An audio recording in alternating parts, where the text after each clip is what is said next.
You ready? You hit record. Hey everyone, welcome to another episode of SLP's Wine and Cheese. I'm Maria. And I'm Deb. And here's our podcast. It's for the realistic SLP. And today, Maria and I are doing a check-in. So how you doing, Maria? I'm doing pretty well. I can't really complain about anything. So things are going well or swell for me. I'm having this delicious wine, Terradoro, a Zinfandel, and it's very delicious. And I've paired it also with this blueberry goat cheese and these crackers. So I really have nothing to complain about in this moment. And I'm here chatting with you, Deb. Oh, well, yeah, it's great to see you. Great to chat with you. Yeah, things are going pretty well with me. I feel good. Despite all of the craziness of the world and the current circumstances, which definitely can have an impact on our life and our mental health. So, I guess we have 8 years experience now in the field. I think it's 8.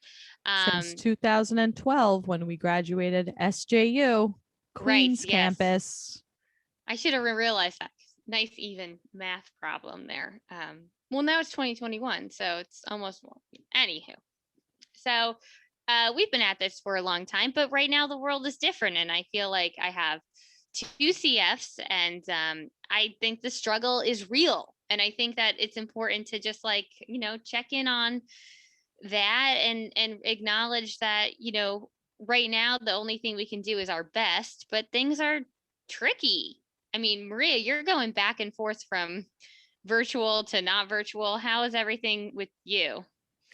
Everything is okay with work. We're back to in person, social distancing, all of the nines, and practicing precautions. So I feel safe. That's good. Yeah. Do you feel like it's a struggle just bouncing back and forth all the time, just not knowing if it's going to be consistent or I kind of find amusement maybe in that is maybe not the best word. I try to find the positive in that, like, oh, who knows where I'll be tomorrow? The world is my oyster. And perhaps it's a coping mechanism to use that. It sounds like toxic positivity. Oh, all right. Well, actually, sometimes I get to sleep more, so I like that That's feeling. So, I mean, I guess my sleeping is important. So there is actually my point. Sleep is very important.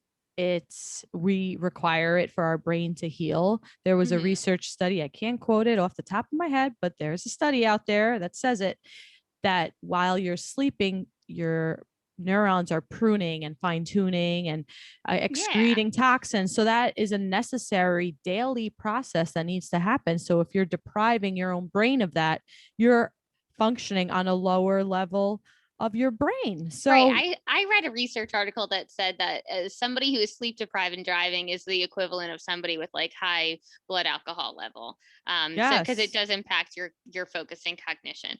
I was joking when I was saying you're toxically positive, but it is a real thing. And I think toxic positivity really does get on my nerves.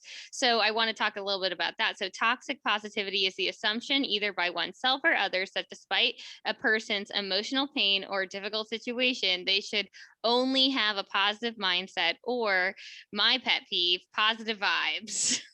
Like, it's a real privilege to feel positive all the time. And when people try to escape reality by strictly saying, keep it positive, it's like, okay, well, I'm glad you're in a position where you can be positive all the time, but not everybody has that privilege. And maybe walking down the street is a challenge for somebody, or just sitting home, like there is difficulty involved with that. So like maintaining positivity is a privilege. Yes. And a big point that I want to bring up is I heard this on a podcast. I will link it in the show notes, and they talked about shaming. So that really stunts your emotional growth. So when you're shaming someone like, oh, come on, why are you so sad? Or look on the bright side. So you're shaming them for their authentic feelings. So we have to just allow ourselves to feel the way we feel. And sometimes that's positive, or sometimes that's somewhere in between, or sometimes it's negative. Yeah, you have to demonstrate virtue. I mean, I feel like you can't be excessively positive, but you can't be deficiently positive. So a mindset I like to take is often like this, it is what it is. So we must lean in and go with the flow regardless of the circumstances. You either embrace what you're doing or you break it. And like not everyone can quit their job right now. So you have to find a way to embrace things. But at the same time, I feel a lot of compassion for those who are new in the field and this is their initial experience. Right. Out the floodgate. Here it is. Grab a life raft on your way out. Don't let the wave tumble you under the wave. Like, but you're gonna get knocked down. You're gonna be that girl at the Jersey Shore who's trying to stand up and keeps getting knocked down by waves. You're losing your bathing suit. It's filled with sand and you're screwed. But you know what? You're gonna eventually, the waves are gonna stop and you're gonna have to stand and you might be naked. I'm gonna be like, run towards the boardwalk, run away. No, run to a towel. Get a towel. Grabbing a towel is a great idea. Grab a towel.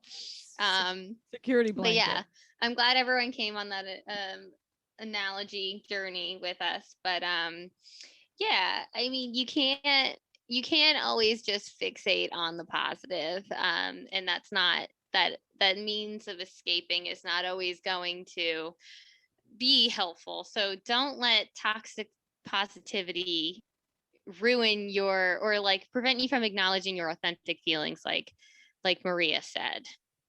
Cheers to that. Yeah, screw toxic positivity. That gets on my nerves.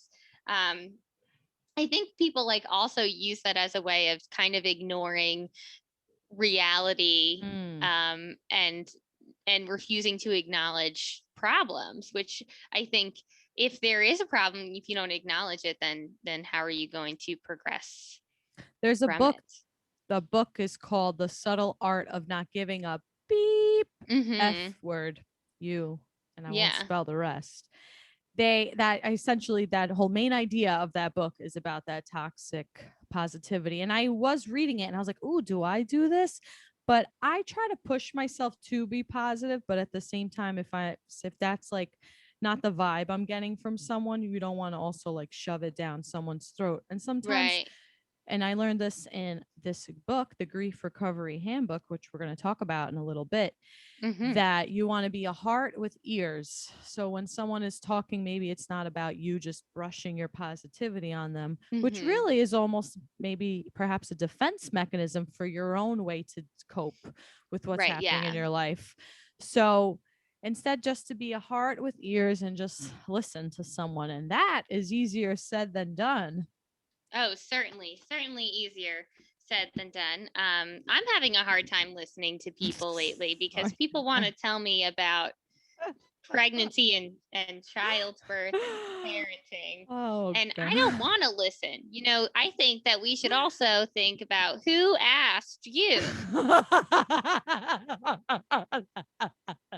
That's what I'm just like, you know, we should just take the time to ask ourselves that before we start giving advice.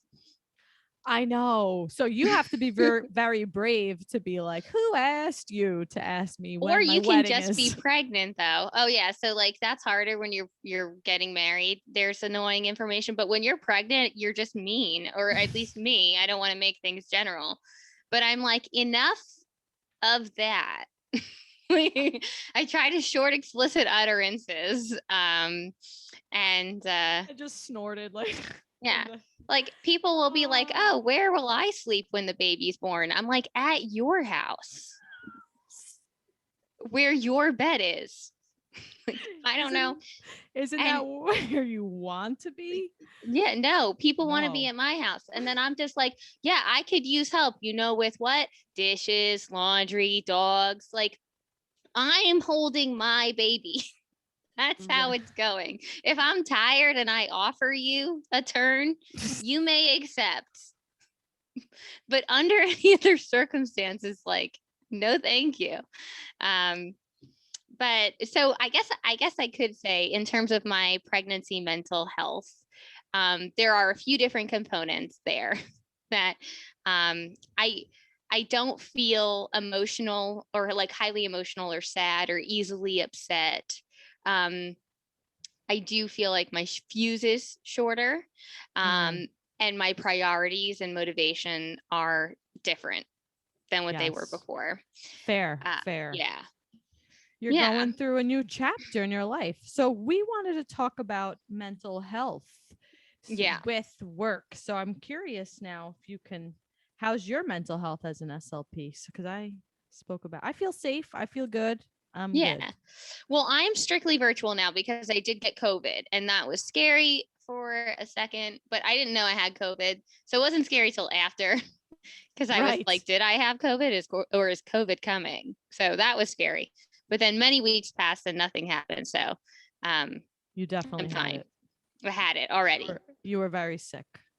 I was sick, but then I tested negative and I had all like upper respiratory stuff, maintained my taste, didn't have a fever or chills or muscle aches. So it was very confusing. But nonetheless, I had COVID. And then due to the fact that there are a variety of strains at the moment, so like you can get it more than once, and that COVID or any flu could cause preterm labor, I decided to switch completely to virtual work. And how has that impacted my mental health? I mean, I do miss in person. I miss changing up my schedule on a daily basis. Like I was Tuesdays and Thursdays, I was going into the city. And then I even increased it to like, it was all half days, but it was Tuesday, Wednesday, Thursday, Friday. But all only a couple hours. So it wasn't very long. Which was nice. And I really liked that. And I was thinking like, this is perfect for when I do go back to work. This is what I want to do. And I was really happy. I enjoyed my subway rides. I enjoyed my book reading and podcast listening. So I do feel a bit cabin fevery sometimes. And I get quite moody if I don't go on my spin bike or out for a walk daily. With the dogs. Yeah. Did you start training them with the stroller like you and Aislinn talked about? Not yet, because it just came in the mail 2 days ago, so I didn't open it yet. But Mike's mental health is suffering every time he sees another box in the house. So yeah. And he's worried about practicing with a stroller. Like he thinks people are going to be like, look at this bozo who lost his baby. What? Why? Because if he's walking around with a stroller that has no baby in it. Oh. Who cares what other people think? I know. Well, evidently him. He could rise above that. I know, Mike. He could do it. But, you know, pregnancy depression is a real thing. And many people do experience that. And I've heard, I don't have this, but it's definitely something that can have both a physical and emotional impact on moms to be. You could have moodiness, sadness, empty feelings, hopelessness, and emotional, like feel emotionally lethargic. So they may have trouble sleeping. And so anything that you do in your life can really impact your mental health. Absolutely. Yeah. So we want to also talk about extenuating circumstances, right? Like things going on in your life. So based off also before you get into that, that's what I'm saying. I got this. So yeah.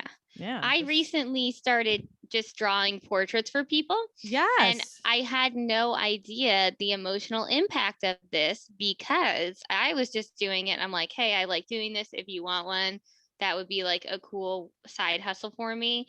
But I'm getting so many pictures and corresponding emails of sad stories. Like I'm drawing a lot of people who passed away from COVID, people who lost their animals and they want to like memorialize them through a drawing. So I had to draw this one picture. I was like, I am sad this whole time.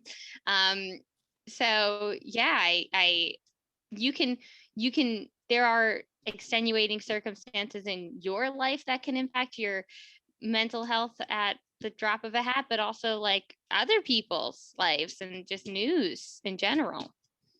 Absolutely. We're humans and we connect with others. And if everything around us is sad, I mean, can you blame us for us to become sad as well?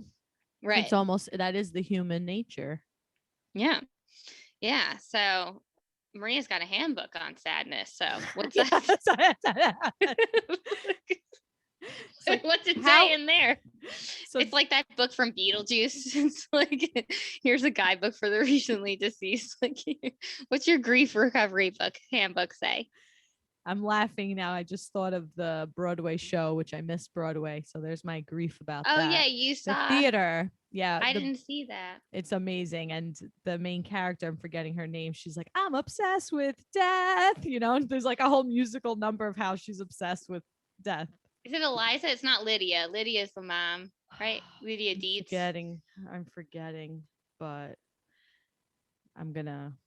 we'll have to check that. Oof. So anywho, so they talk about all the different, so the only thing guaranteed in life is death and taxes, right? Never heard that before. Right. Haha. But I'm bumped. Sarcasm. It's a skill.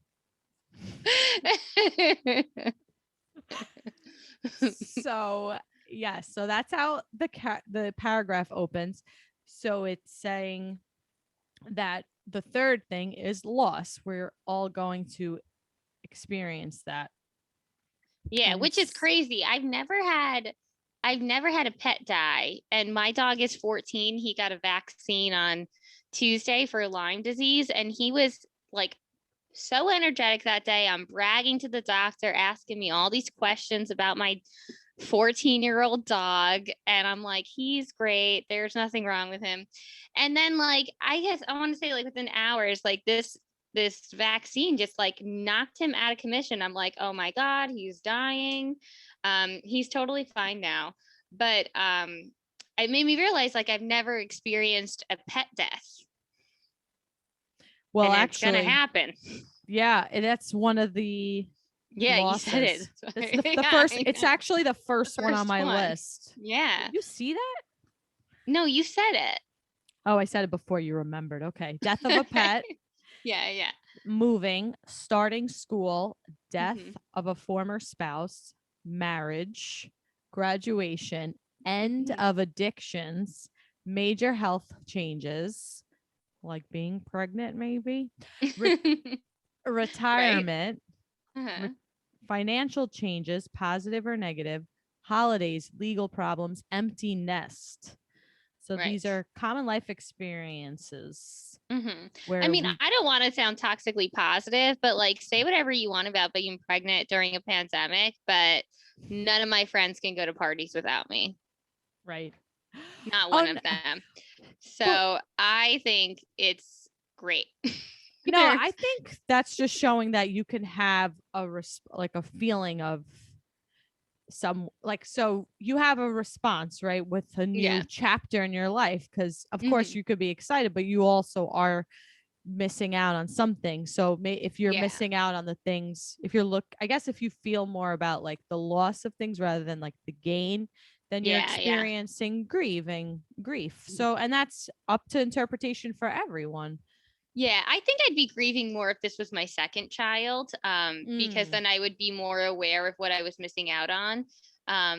Because like my husband was robbed of seeing any ultrasounds in person. He's not gone to one appointment. And I had a lovely wedding, but I didn't have the one in my brain, and I'm gonna have a lovely baby shower, but once again, that's another compromise. It's virtual, and I try not to have too many pictures in my head of what I envision my birth experience to be, because who knows, that could be everything I imagine and more, or I could be, in a mask my husband can be not allowed in, and they could make me get a C-section. So, like, it could be completely altered due to like the current circumstances in the world, and everything is unexpected, hence the name of my newest podcast. Yes, I'm sure you talk way more in depth than this on your unexpected podcast, so that's very cool. Yeah. But how are you feeling? Are you feeling so Maria's engaged? Yes, I am. How do you feel about the death of your single life? Actually, I'm feeling okay about it. Okay. I am, because I think I really had fun single. I traveled a lot. I focused on my career. I focused on family and friends and just whatever I wanted to do. What I wanted to do it. I made it happen. I manifested it. So I'm glad I'm not looking back and missing out. Oh, nope. I'm good. Right. Yeah. I've gone cliff diving in Greece before. Check. Like, great. Fun fact about me. Right. So you're ready for that next step. Yes. I think I will feel that sadness of not being pregnant anymore, because I like being pregnant and I'm the only one that has the baby right now. And then now, like, after that, everyone's going to have the baby and I'm going to be like, ugh, fine. I guess I'll share him with you. But yeah, so I bet that I'll feel that type of grief. You might, yeah. You never know, but you can, I don't want to say toxic, focus on the positives or allow yourself to feel the grief. Actually, I would say, I changed my answer. Yeah. Okay. Allow yourself to feel the grief and just let it yourself be it known that emotions are like the weather. It's sunny and then the rain comes and then it does pass. So just let your emotions pass and try not to make them make you run. You let yourself feel it. I let myself feel sadness. Yes. If I'm sad, then I'm like, all right, cry time, put on a song. Yeah, put on the most depressing song. I need to drive around screaming and crying the song and the lyrics. Yeah. I hear you. Just be sad. Let yourself be sad. That's fine. That's what I think. Sad. Yeah. But is that our tip or trick? maybe. Yeah. What were those griefs again? What grief are you feeling in that list? There's got to be some sort of grief. Do I feel some sort of I'm definitely going to feel that pet loss grief. That's going to be a rough one. I try to picture it and I can't. I do that too with AJ, but I don't think we should, because every time I pet him, I'm like, what if it's the last time? I do that. Right, because your dog is 13?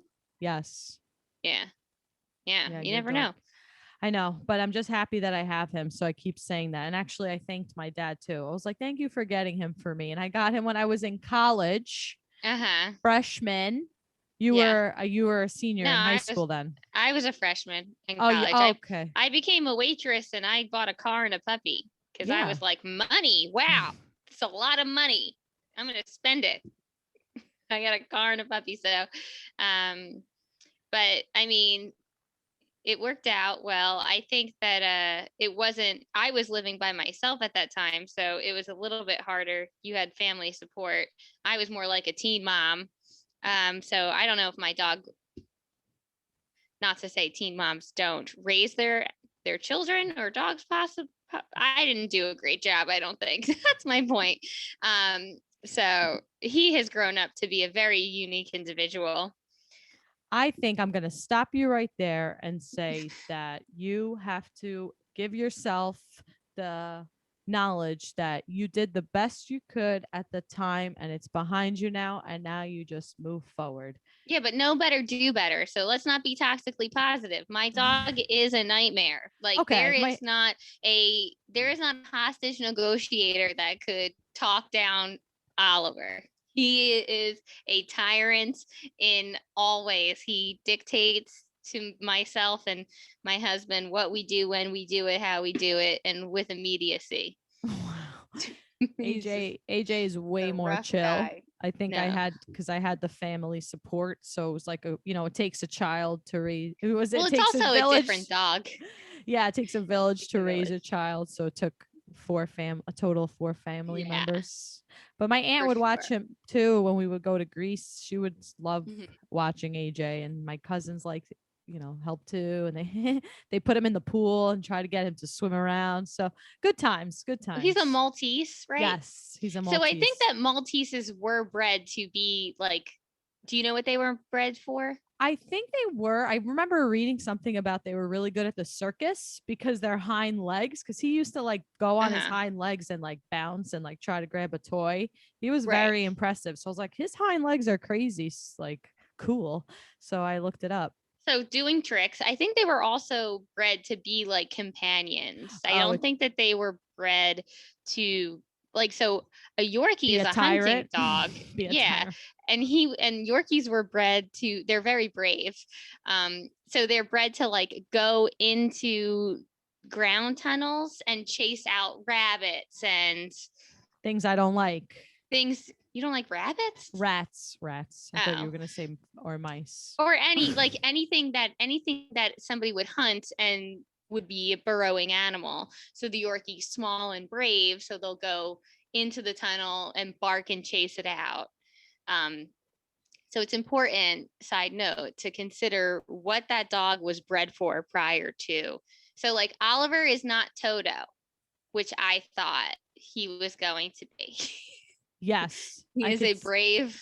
I could see how you thought that. Now looking back, like Deb loves The Wizard of Oz. I remember you had a coupon code, was The Wizard of Oz. And then you have, and luckily, funnily enough, you have a little Yorkie, but no, I don't mind him that much though. Him and AJ got along, remember? Yeah, they're good. He's a good dog. I don't want to say, I mean, he's a great dog. He's very smart and very healthy, and he's very cute.